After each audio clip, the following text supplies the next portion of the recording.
All right. Well, good morning once again, Wildlife. How you guys doing? Still good? Good? Awake? Awesome. Hey, well, again, if we haven't had the chance to meet, my name is Johnny, and I have the privilege of being the middle school director here, which all that means is that my job is to hang out with the best people on earth, which is you guys. Hey, a couple things as we enter into this time of teaching. There's a message note sheet that was in front of you on that little IKEA table.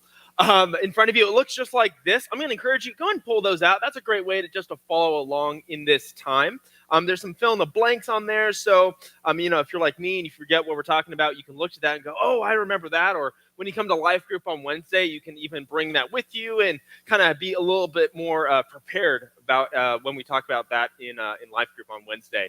I also want to highlight, again, the fall calendars. We have so many awesome things coming up this fall. Again, like Evan mentioned, we have the Llama Pajama Rama coming up later in this month, which is the night where we're just going to wear pajamas and onesies, and it's just going to be a lot of fun. So a couple things as we enter into this time of teaching. I want to encourage you and let you guys know what this time is, and then also what this time is not, because if you kind of grew up going to RPK, or if you grew up even going to church, you're probably pretty familiar with this time. But if you're one of the people that maybe you never grew up going to church, or maybe you have a friend that just invited you here this morning for the very first time, and you're probably like, what is going on? Like, we were playing a game that has to deal with salt. There was like some weird like worship earlier. Is this like a concert? What is this? But as we enter into this time of teaching, what this time is that it's really the most important time of the service. Like, we love to play crazy games. We love to have fun. But really the whole purpose that Wildlife is here on Sunday morning is so that we can come together and learn something new about who Jesus is. So I'm really excited. So I'm going to encourage you, if you're brand new, now, this time is really important for you. It's also important for everyone if this is like your millionth time. This time is really important, so I'm going to encourage you just for the next 25 minutes or so, really just try to pay attention, all right? So a couple things also, if you're someone that easily is distracting people around you, I'm going to encourage you to stop it. I'm going to encourage you just to really focus up, and if a staff person comes over to you, someone with a badge like this, if they come over to you and they tell you to, hey, stop talking or quiet down, or if you're on your phone and they take your phone, we're not going to sell it on like OfferUp. Don't worry, all right? We're going to sell it on Facebook Marketplace, all right? I'm joking. That's a joke. It's better than OfferUp, let's agree. But if someone does come over and says, hey, quiet down, or even if someone moves you to a different seat, it's not because we hate you. It's not because we just don't like you. It's because we really want you to pay attention in this time, because this time is so valuable. So with that, let's go ahead and pray, and we'll get started. Jesus, thank you so much that you are here with us, that you are helping us understand how awesome and how epic you are. And Jesus, I ask right now that you would just help us understand more of who you are as we begin this brand new teaching series. Would you help us understand through these amazing messages that you have taught, and they are still as important as ever, even thousands of years later. We're just so grateful that, Jesus, you are still with us, that all you want from us is just us. You want us to be with you. So really, Jesus, would you help us be focused? Would you help us pay attention to what you have in store this morning? It's in your name, amen. So we are starting a brand new series this morning called World Famous. And this whole series is that we are going on a journey together to understand Jesus's most famous sermon, or another way of saying that, his most famous message ever. If you guys don't know, Jesus made this sermon. It was called the Sermon on the Mount. Again, if you grew up going to RPK or church, you may have heard about it before. But what Jesus does in this message is that he gives many real-life ways to live life, really easy ways to help us understand how important to live life in certain categories. For example, he talks about what it means to be judging to others. He talks about what it means to fast from food. He talks about what it means to have anxiety and so many other things. And he helps us, encourages us how we can live a life that is best pleasing to him. So a little context, in this series, we're going to be each week looking at different topics and helping, Jesus is going to help us understand how to live our lives in the best way possible so that we could help encourage one another and ultimately please Jesus. And I'm really excited because next week, Jonathan Ponce is going to be teaching, which I'm really excited about that. But this morning, we are going to be talking about this idea of what it means to be salt and light. And earlier I mentioned that in this series, towards the end, we're going to be talking about how we can deal with anxiety, because anxiety is a very real thing. And speaking of anxiety, has anyone ever been to like a dentist office before? Yeah. If you're not raising your hand, I'm concerned. Are your teeth falling out? But hey, let's be honest. Sometimes the dentist office can be pretty anxious. We can be really nervous when we maybe go to the dentist office. But let's be honest, every dentist office has a couple different things. For the most part, every dentist office has maybe a giant fish tank. Anyone have like a fish tank at their dentist office? Or like in Finding Nemo, that giant fish tank with what's her name? The Nora? What's her name? The girl that has like the braces and she's like a fish killer. What is it? I don't know. Whatever her name is. Donna, whatever. But like dentist office, they have fish tanks. They have weird old magazines that look like they've been around since like 1992 or something like that. But there's always one thing at every dentist office that stands out, especially in the waiting room, that stands out over the rest. And that is a magazine known as Where's Waldo. Has anyone ever done like a Where's Waldo, like trying to find Where's Waldo? Well, if you guys know what I'm talking about, these are essentially a magazine or a couple of pages where it's a giant kind of, I don't know how to describe it. It's just like a bunch of different people on this one image, and your job is to try to find Where's Waldo. You're trying to find Waldo in this giant image, and it can be really challenging. So what I wanted to start with is I kind of want to start with a game real quickly. I need a guy and a girl to come on up here, and you are actually going to have 30 seconds, not a lot of time, but you're going to have 30, go ahead and take a seat. You're going to have 30 seconds to try to find Where's Waldo, and I actually have two of these images right here, so you don't worry, you're not going to like go on a phone. So I need a guy and a girl. Let's go in the blue Adidas, and then let's go with anyone brand new this morning? Anyone? Is it your first time? Oh, wait, come on up here then. That's awesome. Come on up here. We'll do guys versus guys. So come on up here. Hey, so what's going to happen is that I'm going to give you guys this Where's Waldo thing. Don't look at it yet. Flip it over. And I want you guys just to face them. But what I'm going to do, I'm going to give you about 30 seconds to try to find Where's Waldo. Can we pull up that Where's Waldo image of who he looks like? Let's go to the who he looks like, though. So remember, so you're trying to find this guy. So what you need to know in this image, there are other people that look similar to him, but it's not him. All right? So I'm going to give you guys 30 seconds. Let me get my stopwatch out. If this has a stopwatch, I don't even know. Oh, it doesn't. Okay, I'll just count.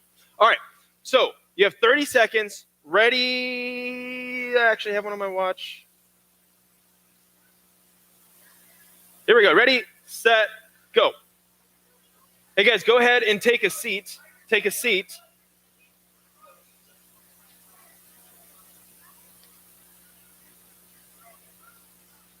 Hey, if you guys found him, keep it to yourselves. You found him? Where? Hey, well done. That's awesome. That's awesome. So he was actually right here. Right here. All right. Hey, that was really good. That was really good. Guys, go give it up for him. Go ahead and take a seat, guys. All right. You can take that off the screen for me, Luke. Hey, so the whole purpose of that is that, hey, if you've never done like a Where's Waldo search, it's really fun, but also really hard sometimes. But that was really impressive. You might have better eyesight than I do.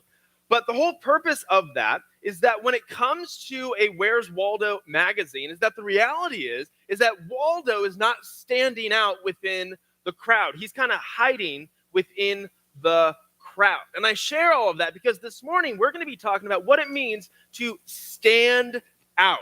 What it means to stand out, not to hide in a crowd, but to stand out, to be different than everyone else in a crowd, all right? So if you guys have your Bibles, if you have your apps on your phone, I'm going to encourage you to be bringing an actual physical Bible every week, but we're going to be in Matthew chapter 5, and we're going to be starting at verse 13. If you didn't bring a Bible for whatever reason, we actually have Bibles in front of you. So I want to encourage you to actually be using those Bibles and actually take a moment and not to be on your phone during this time. Because I understand that some of us really love using our cell phones for the Bible app, but it's really important also to understand having a physical Bible so you actually know where certain books are and stuff like that. So we're going to be in Matthew chapter 5, like I said, and we're going to be starting at verse 13. Now, if you are brand new to a Bible and you don't know what all of this is about, remember the Bible is split into two halves. We have the Old Testament, which is the first half of our Bibles, and then we have the New Testament, which is the second half. And we're going to be in the New Testament, starting in the very first book known as Matthew. So we're going to be in chapter 5, starting at verse 13. And again, remember, this is part of Jesus's most famous sermon called the Sermon on the Mount. It's called that because he was actually standing on a mountain teaching to thousands of people. And he was teaching them so many different life lessons on how to live your life so that you could be pleasing and honoring to God. So with that, let's jump right in. Jesus is going to give us two examples of who we are as Christians. So if you've given your life to Jesus, maybe you said yes to Jesus at summer camp this past camp, whatever it is, if you are a Christian, he is talking about you. So chapter 5, verse 13, it says this: you are the salt of the earth. So immediately he starts out by saying, you, a Christian, you are the salt of the earth. Another way of saying that is that you are to be different than everyone else around you. If you've ever added salt to something, whether it's to French fries, whether it's to like scrambled eggs, or whatever it is, you add salt to make it taste better, don't you? That's the whole point of salt. It's to make it taste better. It's for a seasoning. It's even for preserving certain things so it lasts longer. So what Jesus is saying here is that you are the salt of the earth. He continues, but if the salt, and he's saying like we're the salt, but if you lose its saltiness, but if the salt loses its saltiness, how could it be made salty again? It is no longer good for anything except to be thrown out and trampled underfoot. So let's pause real quickly there. Jesus is making this whole claim that he's telling you and me, hey, you are the salt of the earth. You are to be different than everyone else around you. Again, when you add salt to something, it tastes different. To be honest, it tastes a lot better. And now he's going to transition real quickly, and he's going to tell us another example of who we are, but he's going to use a different illustration. So he says this in verse 14. You are the light of the world. A town built on a hill cannot be hidden. Neither do people light a lamp and put it under a bowl. Instead, they put it on its stand, and it gives light to everyone in the house. In the same way, let your light shine before others, that they may see your good deeds and glorify your Father in heaven. So again, remember, the whole purpose of Jesus' sermon here is that he is teaching us that, hey, this is how you are to live so that you can then please God the Father, like it just said there in verse 16. But what I want to do real quickly is help us understand what it means to be the salt and light of the world. Again, he says that you are the light of the world. He's calling us as Christians to not hide from people knowing that you are a Christian. For example, at your schools, do people know that you are a Christian? By how you talk, by how you treat one another? Like, Christian is not just a title, it's actually something that you are. The word Christian actually means to be like Christ. It actually means to be little Christ. It's to be like Jesus. So he's telling us to be the salt and light of the world, that when people see you and see how you act and talk, they just go, whoa, you're different. You actually bring good to the world because you are representing who Jesus is. And I think sometimes, if we can be serious, I think sometimes a lot of us can be really, really scared that if other people find out that you love Jesus, you might start to be like, oh, what if they reject me? What if they don't want to be friends with me anymore if they find out that I am a Christian? What if they call me names? And the list can go on and on. Like, what if this? What if that? What if? What if? But the reality is that if you've ever thought of that, if you've ever thought, man, what if people find out? What if people figure out that I'm a Christian, I go to church, and they just think that's really lame? Here's the reality, is that if you think that, like, hey, a lot of people have thought that, and that's okay. It's a normal feeling to go, oh no, what if people think that? The reality is, though, is that it happens. Maybe you love Jesus. You come to Wildlife and you just love being here. But then you go to school and then you just get immediately frozen. Like, what if they find out I'm a Christian and then they ask me a question about Jesus and I don't know the answer to it, and then I'm going to look like a complete idiot and just all these things, and you just start to freak out a little bit. I want to encourage you that that's pretty normal. That happens. But I want to talk about real quickly that when it comes to church, when it comes to coming to Wildlife, I think sometimes people think when you come here, you have to be perfect. You have to know everything. You have to have the right words. You have to act the perfect, best way possible. But the reality is that when we come here to Wildlife, all Jesus asks of you is just to be what we call authentic. To not be two-faced, which means you're at Wildlife one way and then you go to school or you go home and you're just completely different. And it's like, whoa, you're two completely different people. What Wildlife is all about is that you're here just being very honest and authentic. That we're not here all pretending that we're perfect and we have it all together. No, we're here understanding the fact that, man, I'm not perfect, you're not perfect, but Jesus is perfect, and we're here so that we can become more like him.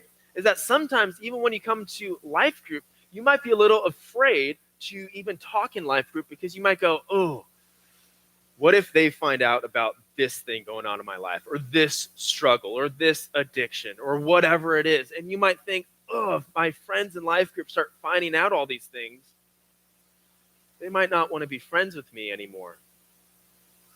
And life group, and even Wildlife, is a place where you can be here and honestly say, hey, life kind of sucks right now. Life kind of stinks right now.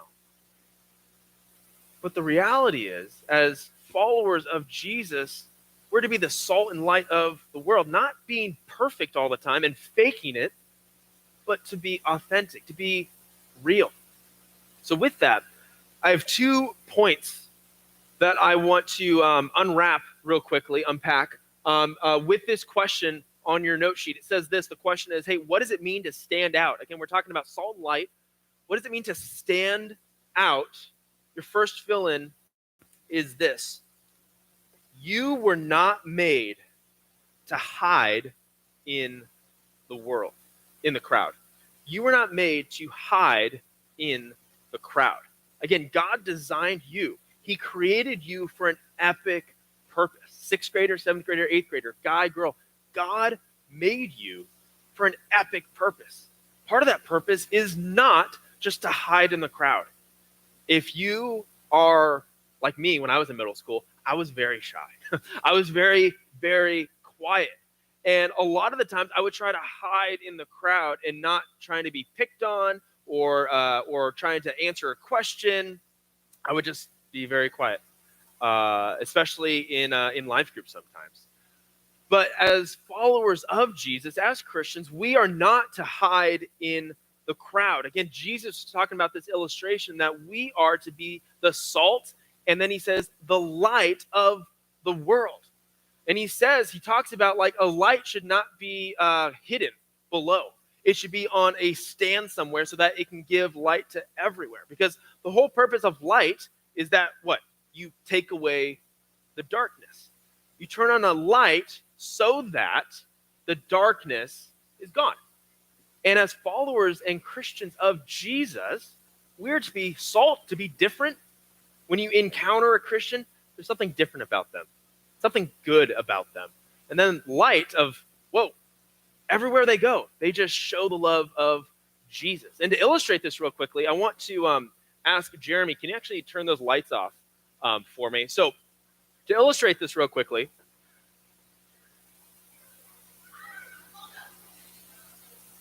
it's really good to know the 8th grade guys can contain themselves for 30 seconds. All right. So what I want to illustrate, I can't see you, but I want to illustrate, you can turn that light off. I got one up here. But what I want to illustrate is that Jesus is making this illustration that we are the light of the world. And he goes to make this claim that, hey, if we go and hide in the world and hide our light, it's very similar to kind of just putting a box on our light, and the light then disappears. And I think sometimes the reality is that when we go to our schools, when we go to our homes, when we go hang out with our friends, whatever it is, we are deeply afraid that if other people find out that we love Jesus, that they're going to treat us differently. They're going to reject us. They're not going to like us. So what we do, we just hide. We hide the light that Jesus calls us to shine, and we're deeply afraid. But what I want to encourage you guys with is that Jesus is saying, hey, you as a 6th grader, 7th grader, 8th grader, you were not designed to hide in the crowd, to hide in the world. You were designed to let your light shine in the world. That when you go to your schools, when you go to your sports teams, whatever it is, your friend's house, and they're not Christians, you are to be a light to those that haven't come to know the light, haven't come to know Jesus. You guys can go ahead and turn those lights back on. But the whole point of that,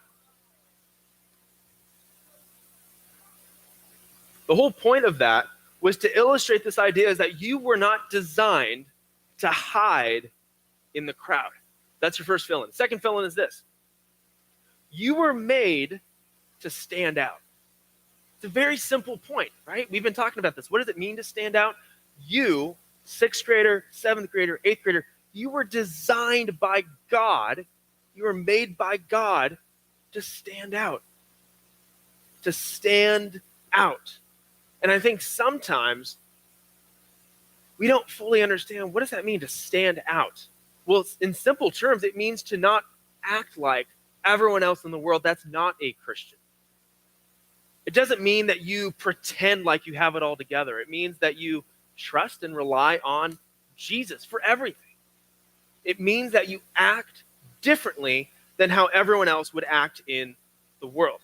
For an example, is that we live in a world, in a culture, and you might see this at your schools, that when someone wrongs you, when someone maybe makes fun of you, called you a name, whatever, when someone has wronged you, the world tells you, hey, you should just cut them out of your life. You should just not be friends with them. You should never talk to them again. They're good for nothing. They're a jerk. You should just not hang out with them. That's kind of what the world says. Just cut people out of your life. Unfollow them on Instagram, which I think is funny to me. Like, you think that's going to do something? But to cut them out of your life. But what Jesus calls us to do, again, Jesus would always raise the bar. The standard is here. Jesus says, hey, as followers of me, standards now up here. You got this. He says that we're to forgive one another. Remember a couple weeks ago, we even talked about this at camp, that why on earth would you forgive someone that has wronged you, that has made fun of you, called you a name? Why would you forgive your brother or sister that destroyed your Lego set? Why would you do that? They're mean. But why would you do that? And remember, we forgive those because Jesus has forgiven us time and time again. There's nothing that you can say, nothing that you can do that Jesus, he's not going to go, okay, that's a lot.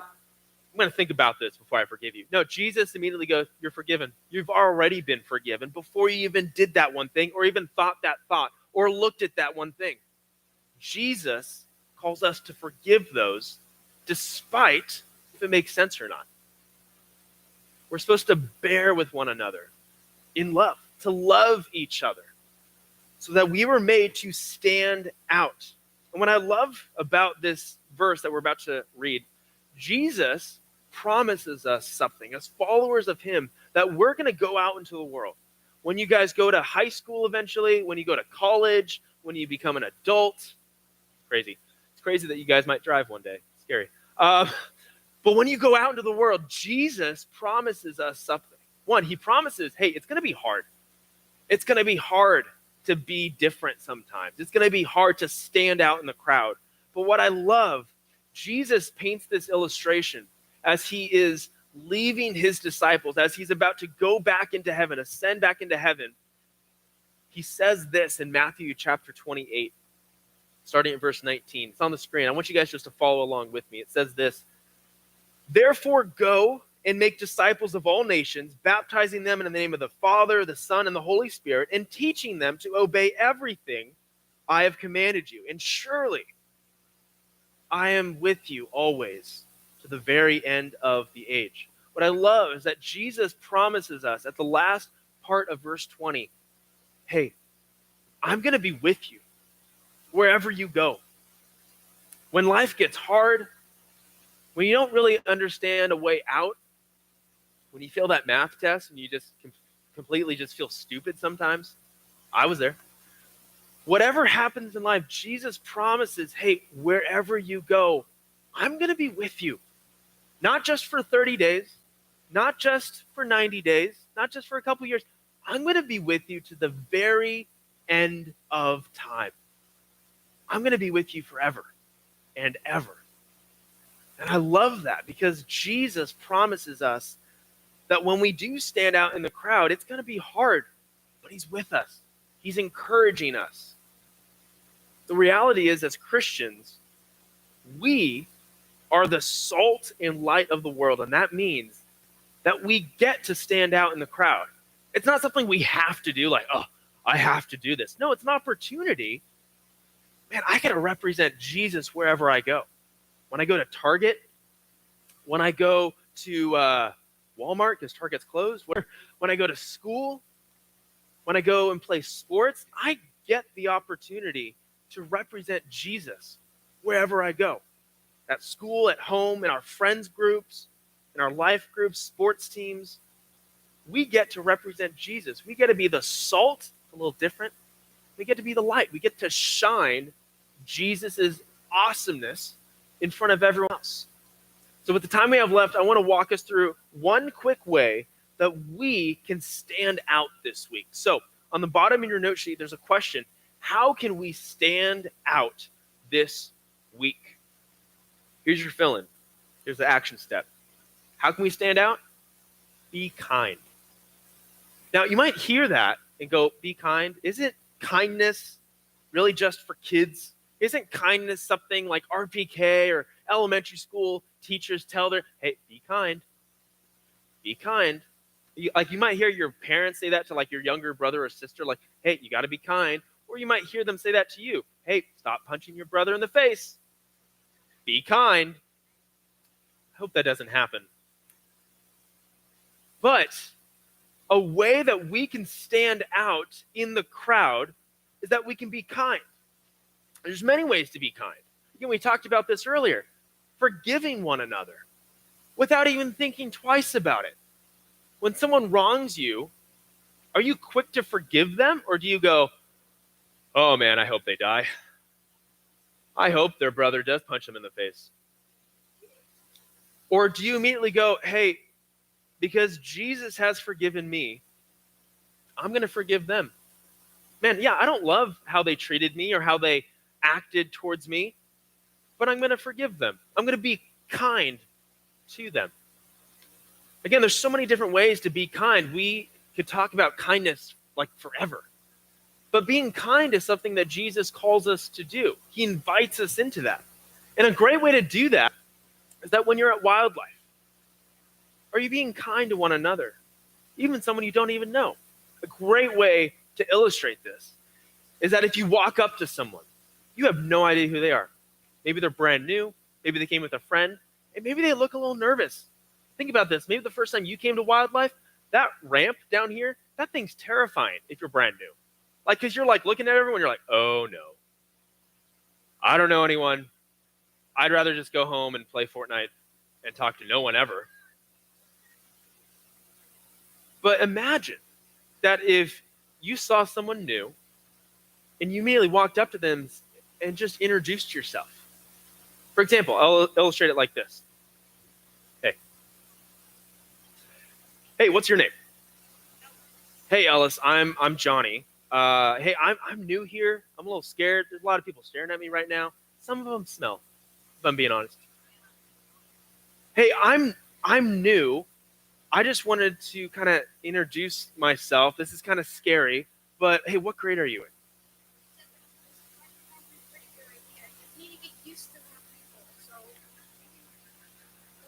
Ellis, guys, give it up for Ellis. That's awesome. Hey, that's a great example of like, hey, when you see someone new or someone you don't even know, just go up to them and just say, hey, my name is so-and-so. Hey, I'm new here, or hey, I see that you're new here. I would love just to show you around. We have a switch. We have 9 Square. It's like 100 degrees outside. Let's go inside. It's nice inside. But a way that we can be kind is just by saying hi to someone and introducing yourself. So as we go into this last song of worship, as the band comes out, I want you guys to think about this for a moment.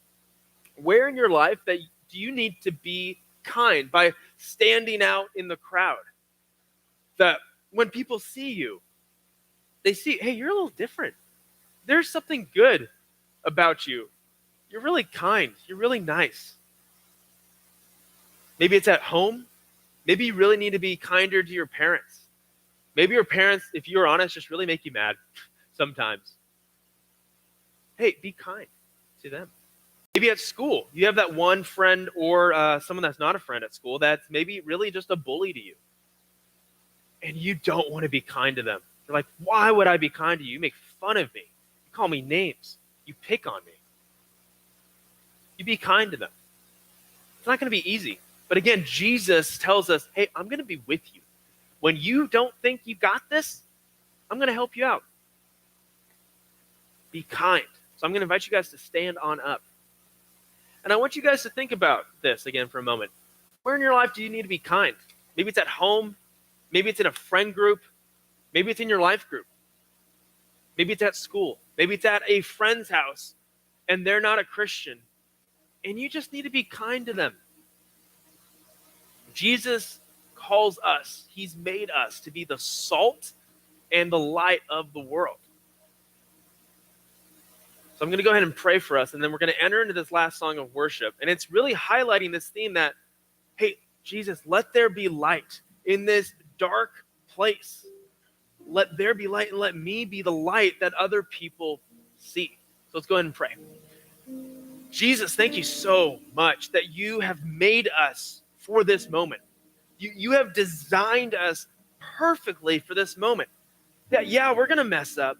We're not going to get it right every single time, but you have created us for an epic purpose, to be the salt of the world and the light of the world, so that when people see us, they taste something a little different. They see something different, that we can shine your goodness to everyone else around us. So, Jesus, would you just help us understand where we can be a salt and light to the world? Is it at school? Maybe it's in our homeroom. Maybe it's in our math class, in our science class. Maybe it's at PE. Or maybe it's at home. We need to just be kinder to our parents, to our sisters, our brothers. Maybe it's in life group. We just need to be kinder to one another. Would you help us understand how important that is? It's in your name, we all said. Amen. Hey, I'm going to invite you guys to come forward as we enter into this last song.